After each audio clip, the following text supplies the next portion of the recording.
చింతా రాజశేఖర్ గారు, మీరేమో EVM hacking అంటున్నారు. ముఖ్యంగా కొన్ని పార్టీలు లేకపోతే ప్రభుత్వము అనుకుందాం, ప్రభుత్వము ఎలక్షన్ కమిషన్తో కలిసి ఈవీఎంను హ్యాక్ చేసే అవకాశం ఉంటుందా? అటువంటి పరిస్థితులు ఉంటాయా? మరి మీరు చెప్తా ఉన్నారు, మీరు ఆరోపిస్తూ ఉన్నారు పదే పదే, మరి మీ వద్ద ఆధారాలు ఉన్నాయా? ఇంకో ప్రశ్న ఏంటంటే, అసలు ఈవీఎంలు ఏ రకంగా హ్యాక్ అవుతాయి, వాటిని ఏ రకంగా మనం కంట్రోల్లో పెట్టాలి, ఎలా కంట్రోల్లో పెడితే ఏ పార్టీకి ఓటేసినా కూడా అదే గుర్తుకు ఓట్లు ఎట్లా పడతాయి అనేది చర్చ. దీనికి ఏం చెప్తారు మీరు? ఇక్కడ ముఖ్యంగా 2023లో ఒక చట్టం తీసుకొచ్చింది భారతీయ జనతా పార్టీ. ఓకే. అంతకుముందు ఎన్నికల కమిషనర్ నియామకం ఎలా జరిగేదంటే, ప్రధానమంత్రి లోక్సభలో లీడర్ ఆఫ్ అపోజిషన్, అట్లాగే ప్రధానమంత్రి opposition leader, chief justice of India, వీళ్ళు ముగ్గురు కలిసి ఎన్నికల కమిషనర్ ఎవరో డిసైడ్ చేసేవారు. కానీ ఆ చట్టం తీసేసి మార్చేసి ఏం చేశారంటే, ప్రధానమంత్రి ఇంకొక మంత్రి క్యాబినెట్ లో అట్లాగే విపక్ష నేత, స్పీకర్ అవసరం లేదా, చీఫ్ జస్టిస్ తీసేశారు. చీఫ్ జస్టిస్ తీసేస్తే ఇప్పుడు ఏమైపోయింది, ప్రధానమంత్రి ఇంకో మంత్రి అంటే వీళ్ళిద్దరూ ఒకే పార్టీ చెందిన, ఒకే పార్టీ కానీ ఒకే కూటమికి కానీ చెందిన వ్యక్తులు. విపక్ష నేత ఒకటైపోయింది. అంటే మీరు ఇష్టారాజ్యంతో మీరు ఎన్నికల కమిషనర్ నియమించుకునే ఒక చట్టం తీసుకొచ్చారు. అదొకటి. ఆ చట్టంలో సెక్షన్ 6 సెక్షన్ 16 ఎగ్జాక్ట్లీ నాకు గుర్తులేదు, కానీ ఏం చెప్తుందంటే ఎన్నికల సంఘం, ముఖ్య ఎన్నికల కమిషనర్ కానీ లేకపోతే ఎన్నికల కమిషనర్లు కానీ తీసుకున్న ఏ నిర్ణయం అయినా సరే కోర్టులో సవాలు చేయడానికి వీల్లేదు. క్రిమినల్ కానీ సివిల్ కానీ కోర్టులో మీరు సవాల్ చేయకూడదు. వాళ్ళు ఏ నిర్ణయం తీసుకున్నా సరే దాన్ని ఛాలెంజ్ చేయడానికి కోర్టులలో అర్హత లేదు. ఎవడైనా సరే అట్లా చేస్తాడా? జవాబుదారీతనం ఉండాలి కదా. నువ్వు సరిగ్గా తప్పు చేస్తున్నావా రైట్ చేస్తున్నావా అనేది ప్రజాస్వామ్యంలో అకౌంటబిలిటీ చాలా ఇంపార్టెంట్. జవాబుదారీతనం లేకుండా చేస్తున్నావు అంటే నువ్వు తప్పు చెయ్యి, నీకేం కాదు నేను చూసుకుంటాను, రక్షణ కవచం ఇచ్చినట్టుగా. అటువంటి చట్టం ఎందుకు చేశారు? ఫస్ట్ ఇది. ఓకే. రెండోది ఏంటంటే, ఈవీఎం ఎన్నికలలో ఫలితాలు వివిప్యాట్లని లెక్కించి ప్రకటించాలి, మిషన్ కాదు అని చెప్పేసి అసోసియేషన్ ఫర్ డెమోక్రటిక్ రిఫార్మ్స్ అనే ఒక సంస్థ పిటిషన్ వేసింది, ADR.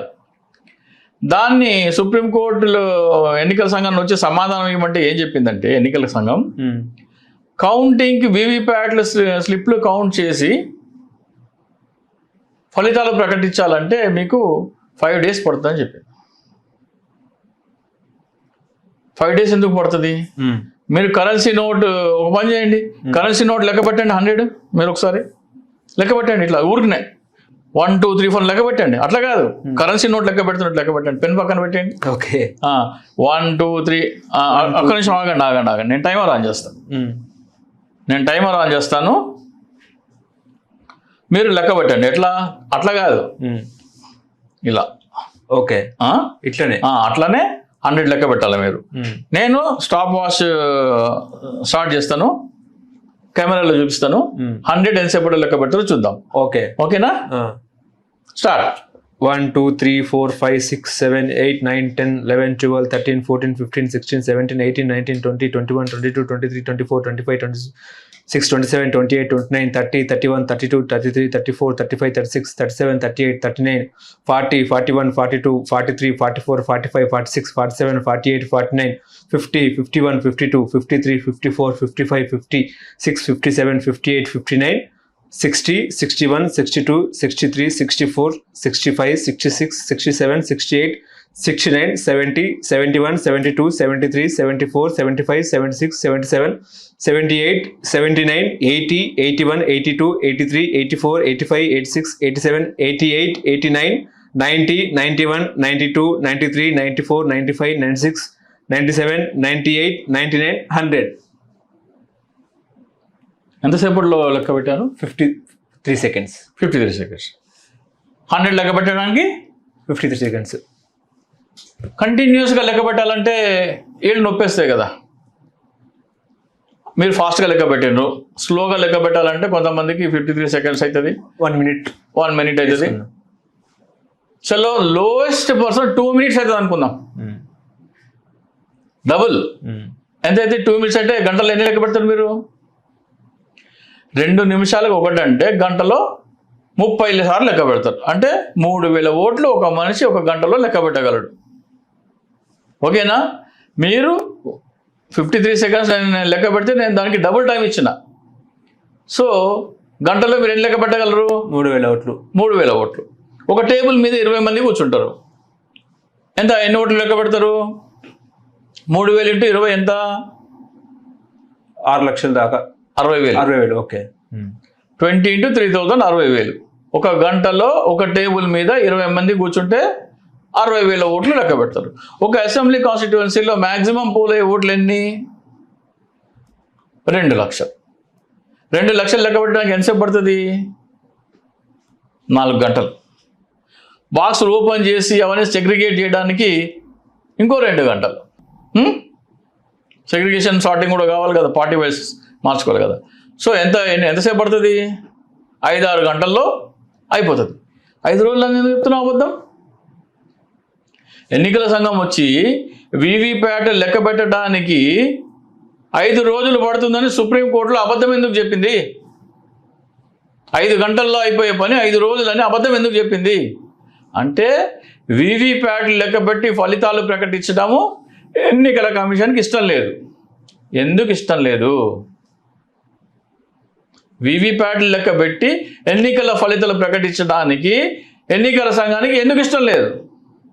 ఓటర్ చూసేది ఏంటి? బ్యాలెట్ పేపర్లో బటన్ నొక్కుతాడు, అది వెళ్ళి కంట్రోల్ యూనిట్లో పడుతుంది. ఆ కంట్రోల్ యూనిట్లో ఎవరికి పడుతుందో ఓటర్కి కనపడదు కదా, కానీ స్లిప్ మాత్రమే కనపడుతుంది కదా. ఓటర్ కనపడేది స్లిప్పే కదా. ఓటర్ కనపడేది స్లిప్ అయినప్పుడు ఆ స్లిప్ లెక్క పెట్టి ఫలితాలు ప్రకటించడానికి నీకున్న అభ్యంతరం ఏంటి? 5 గంటల్లో అయిపోయే పని నువ్వు 5 రోజులు ఎందుకు చెప్తున్నావు? First point. ఇది అయిపోతే లేదు కుదరదు అని చెప్తే ఎన్నికల అప్పుడు జస్టిస్ సంజీవ్ ఖన్నా గారు, జస్టిస్ దీపాంకర్ దత్తా గారి బెంచ్ మీదకి వచ్చినారు. అప్పుడు ఏం చెప్పారంటే, ఇలా కుదరదు, వీవీప్యాట్ లెక్క పెట్టి ఫలితాలు ప్రకటించడం కుదరదు, కానీ ఫలితాలు ప్రకటించిన తర్వాత అభ్యర్థికి ఏమైనా అనుమానాలు ఉంటే ఆయన పోలింగ్ స్టేషన్లో 5% పోలింగ్ స్టేషన్, ఆయన నియోజకవర్గంలో 5% పోలింగ్ స్టేషన్లలో ఈవీఎంలో వెరిఫికేషన్ చేసి దాన్ని మైక్రో కంట్రోలర్ పరీక్ష చేయాలి. అనుమానాలున్న అన్ని చోట్ల కాదు, 5% పోలింగ్ స్టేషన్లో నీకేమైనా ఉంటే అది చెప్తే దాంట్లో ఆ ఈవీఎంలో 3 పార్ట్స్ ఉంటాయి: control unit, ballot unit, VVPAT. ఈ 3 మైక్రో కంట్రోలర్స్ ఉంటాయి. ఆ మైక్రో కంట్రోలర్ వెరిఫికేషన్ చేయాలి అని చెప్పేసి జస్టిస్ దీపాంకర్ దత్తా, జస్టిస్ సంజీవ్ ఖన్నా గారి బెంచ్ ఆర్డర్ ఇచ్చింది. 26 April 2024, page number 37, paragraph number 76B. అది చదువుకుంటే దాంట్లో ఈ ఆదేశం ఉంటుంది.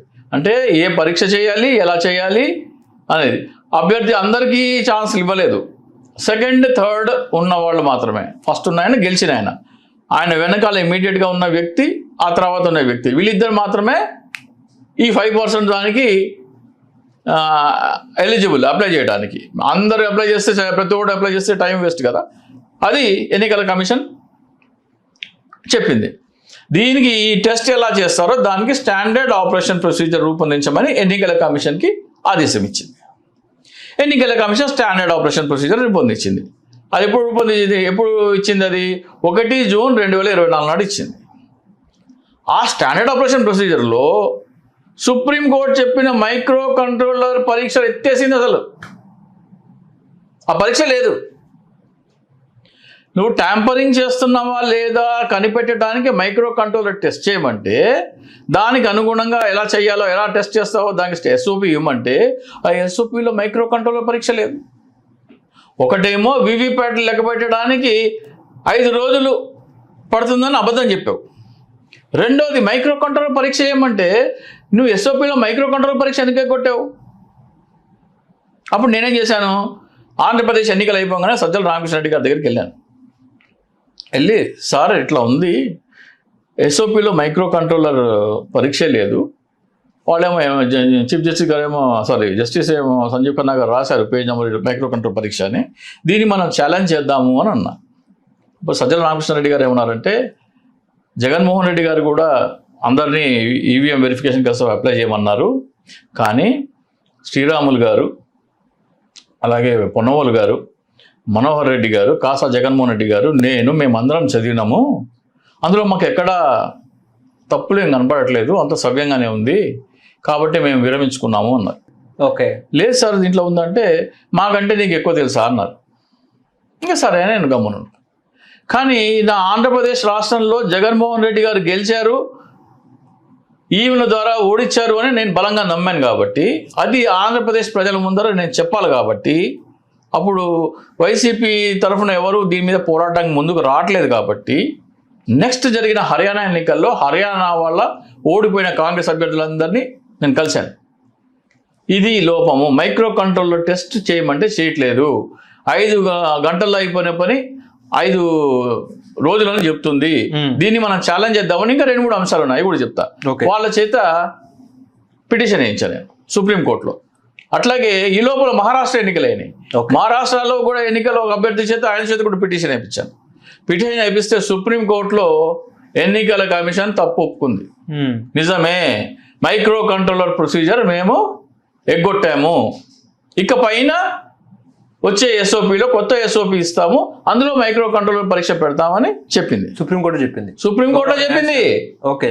నేను లేవనెత్తిన అంశం ఈ అంశము ఏదైతే సజ్జల రామకృష్ణారెడ్డి గారు దాంట్లో ఏం తప్పులేదన్నారో, అది హర్యానా ఎమ్మెల్యేల చేత నేను ఛాలెంజ్ చేస్తే ఎన్నికల కమిషన్ తప్పు ఒప్పుకుంది సుప్రీంకోర్టులో.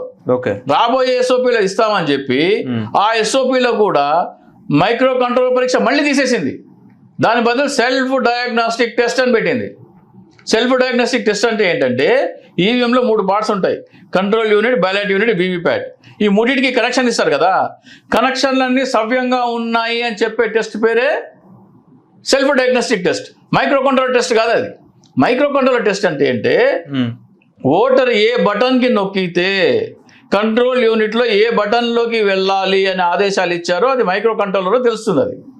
సో మైక్రో కంట్రోలర్ది ఫోరెన్సిక్ టెస్ట్ జరగాలి.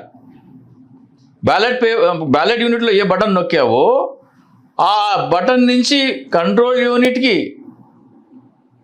ఎక్కడ ఎవరికి వెళ్తుంది. సపోజ్ కాంగ్రెస్కి నేను నొక్కాను, అది కాంగ్రెస్కే వెళ్తుందా, బీజేపీకి వెళ్తుందా, ఆ బీజేపీకి వెళ్లకుండా ఇండిపెండెంట్కి వెళ్తుందా అని ఏ ఆదేశం ఇచ్చావో అది మైక్రో కంట్రోలర్ టెస్ట్ తెలుస్తుంది.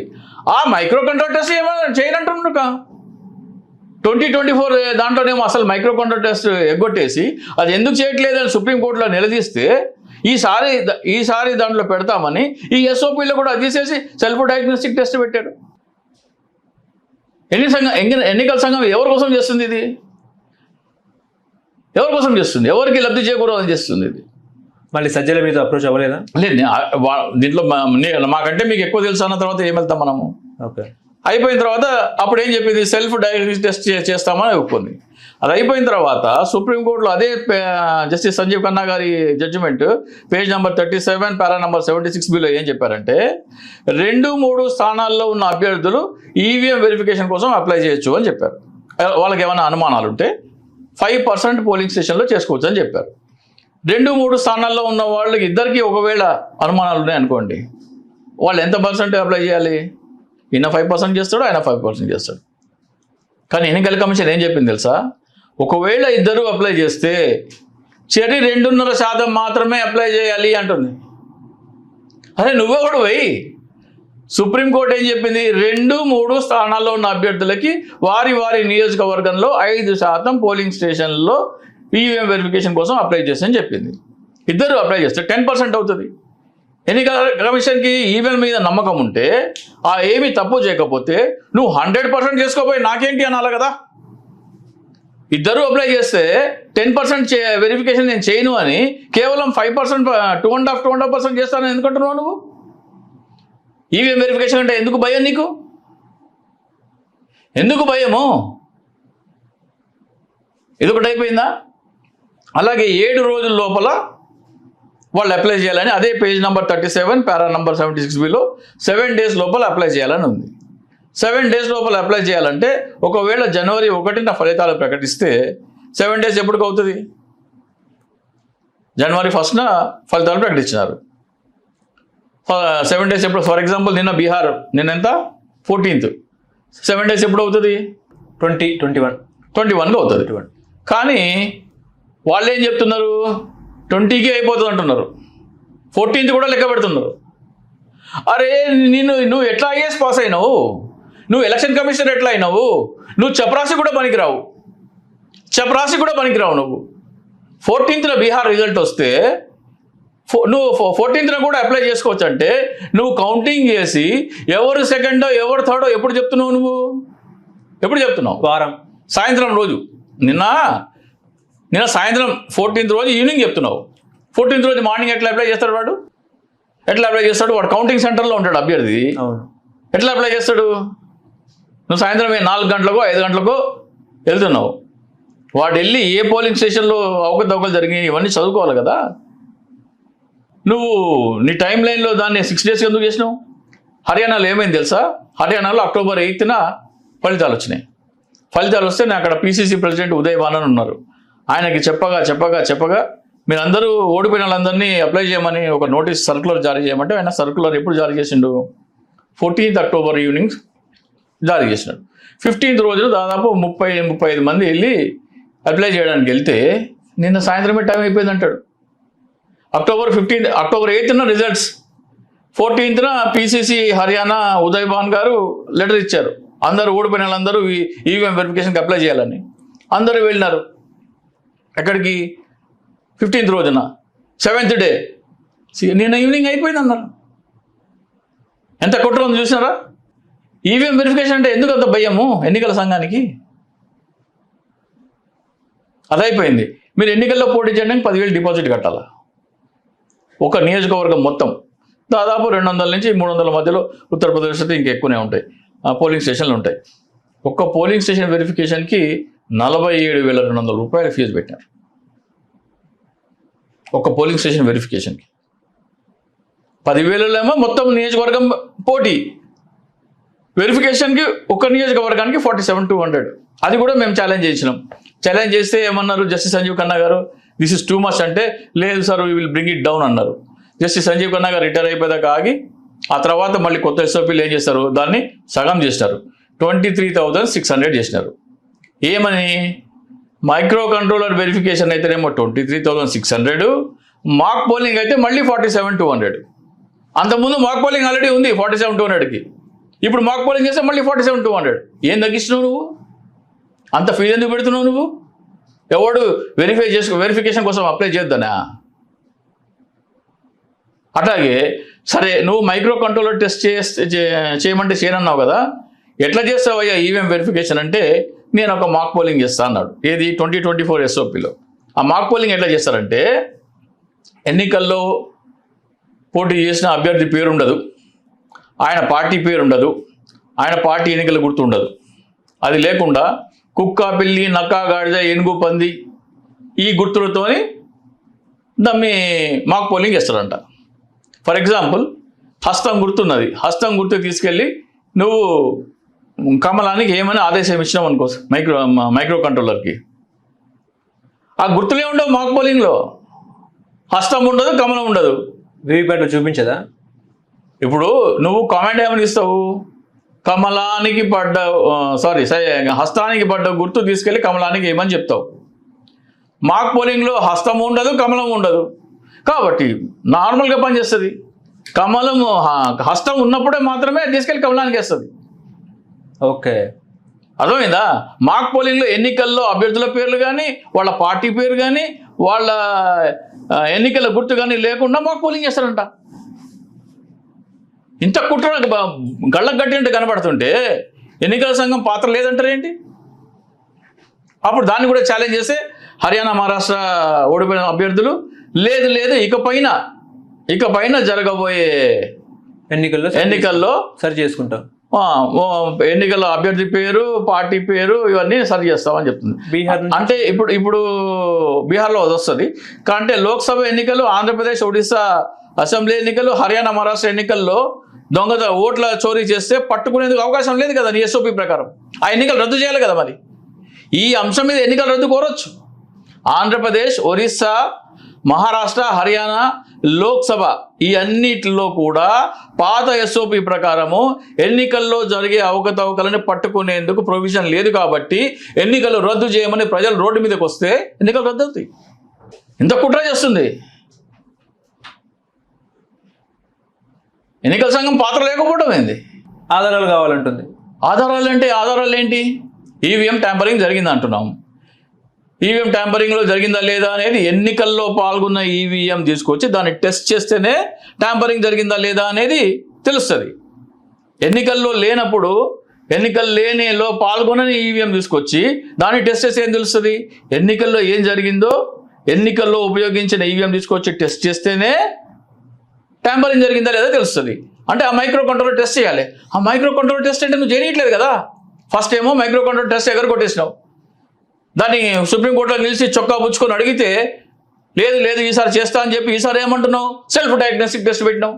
మైక్రో కంట్రోలర్ టెస్ట్ ఎందుకు భయపడుతున్నావు నువ్వు? ఇప్పుడు మీరు చెప్తున్న ఆధారాలు కాంగ్రెస్ పార్టీ చెప్పిందా? మీరు చెప్తున్నట్టు రాహుల్ గాంధీ చెప్పారా? లేదు, చెప్పలేదు. ఆ చింతా రాజశేఖర్ గారు మీరు ఇంత చెప్పారు కదా, మరి దీని పరిష్కారం ఏంటి? బీహార్లో నెక్స్ట్ ఏం చేయాలంటారు? ఇప్పుడు దీనికి పరిష్కారం అంటే ఫస్ట్ ఆఫ్ ఆల్ 2 పిటిషన్లు వేయాలి. బీహార్లో ఓడిపోయిన అభ్యర్థులందరూ 2 రకాల పిటిషన్లు వేయాలి. సుప్రీంకోర్టులో ఛాలెంజ్ చేయాలి. ఫస్ట్ పిటిషన్ ఏంటంటే సుప్రీంకోర్టు ఏం చెప్పింది? ఓడిపోయిన అభ్యర్థులకి 5% పోలింగ్ స్టేషన్లో ఈవీఎం వెరిఫికేషన్కి అవకాశం ఇస్తా అని చెప్పింది కదా. వీళ్ళు ఏం చెప్పాలంటే ఇప్పుడు బీహార్లో ఏమైంది? ఫలితాలు ప్రకటించేశారా? అవును. ప్రభుత్వం ఏర్పడిపోతుంది కదా, రేపో మాపో ఏర్పడిపోతుంది. సో మీ ఫలితాల ప్రకటనకు కానీ మీ ప్రభుత్వం ఏర్పాటుకు కానీ ఎటువంటి అభ్యంతరం లేదు కదా. ఉండకపోవచ్చు. 5% కాదు 100%. అభ్యర్థికి ఎన్ని పోలింగ్ స్టేషన్లో అనుమానం ఉంటే అన్ని పోలింగ్ స్టేషన్లో వెరిఫికేషన్కి అవకాశం ఇవ్వాలి. ఫర్ ఎగ్జాంపుల్ అభ్యర్థికి 100% పోలింగ్ స్టేషన్లో అనుమానం ఉంది, 100% నేను ఈవీఎం వెరిఫికేషన్ చేస్తా అంటారు. ఆ 100% ఈవీఎం వెరిఫికేషన్ చేయడం వల్ల మీరు ఫలితాల ప్రకటన ఆగిపోలేదు, ప్రభుత్వ ఏర్పాటు ఆగిపోలేదు కదా, మీరు చేసుకున్న అది అయిపోయింది కదా. అభ్యర్థి కనుక తన నియోజకవర్గంలో అన్ని పోలింగ్ స్టేషన్లో ఈవీఎం వెరిఫికేషన్ కోరితే ఎన్నికల సంఘానికి అభ్యంతరం ఏంటి? ఒకవేళ అక్కడ తక్కువ ఎక్కువ అవ్వచ్చేమో అంటే అవకతవక జరిగినట్టేగా. ఎన్నికల సంఘం ఏమంటుంది? మా ఈవీఎంలో ఎటువంటి డోకా లేదు, అంతా పర్ఫెక్ట్గా ఉందంటుంది కదా, ఎటువంటి అవకతవకలు జరగలేదంటుంది కదా. ఫలితాలు ప్రకటించావు, ప్రభుత్వం ఏర్పడిపోయింది, నాకు 100% టెస్ట్ చేసి చూపించని నేను అడుగుతున్నా. అంటే అభ్యర్థి సమక్షంలోనేనా? అది కూడా చెప్తా. అప్పుడు ఎన్నికల సంఘం అభ్యంతరం చెప్పకూడదు దీనికి. ఓకే సార్, మాకు మా ప్రభుత్వం ఫలితాలు ప్రకటించేశాము, ప్రభుత్వం కూడా ఏర్పడిపోయింది, మా ఈవీఎంలో ఎటువంటి అవకతవకలు లేవు కాబట్టి 100% టెస్ట్ చేసుకున్నా మాకు అభ్యంతరం లేదు అని వీళ్ళు వేసిన పిటిషన్కి వాళ్ళు కూడా అభ్యంతరం లేదు అని నో అబ్జెక్షన్ లెటర్ ఇచ్చేయాలి సుప్రీంకోర్టులో. మాకు 100% ఈవీఎం వెరిఫికేషన్కి మాకు ఎటువంటి అభ్యంతరం లేదని ఎన్నికల సంఘాన్ని చెప్పాలి. లేదు మేము ఒప్పుకోము అంటే కొన్ని మాత్రమే మేము పరిశీలించడానికి అవకాశం ఇస్తామంటే ఎన్నికల సంఘానికి దాంట్లో ఏదో కుట్ర ఉందని నాకు అడ్డుపడుతున్నాం అని భావించాలి. నువ్వు డబ్బులు తీసుకో, ప్రతిదానికి టెస్ట్ చేయడానికి డబ్బులు తీసుకో, ఇంత ఫీజు తీసుకుంటున్నావు కదా, ఆ ఫీజు తీసుకొని టెస్ట్ చేయించు. అట్లాగే ఒక పోలింగ్ స్టేషన్ వెరిఫికేషన్కి 47,200 అంటున్నావు, ఒక ఈవీఎం వెరిఫికేషన్కి 47,200 అంటున్నావు. దానికోసం ఎందుకయ్యా అంటే మా సిబ్బంది రావాలి, హోటల్కి భోజనం ఖర్చు అవుతుంది, మళ్ళీ వెళ్ళాలి, రానుపోని ఖర్చులుగా కాబట్టి 47,200 అంటున్నావు కదా. ఒక ఈవీఎం రావడానికి 47,200.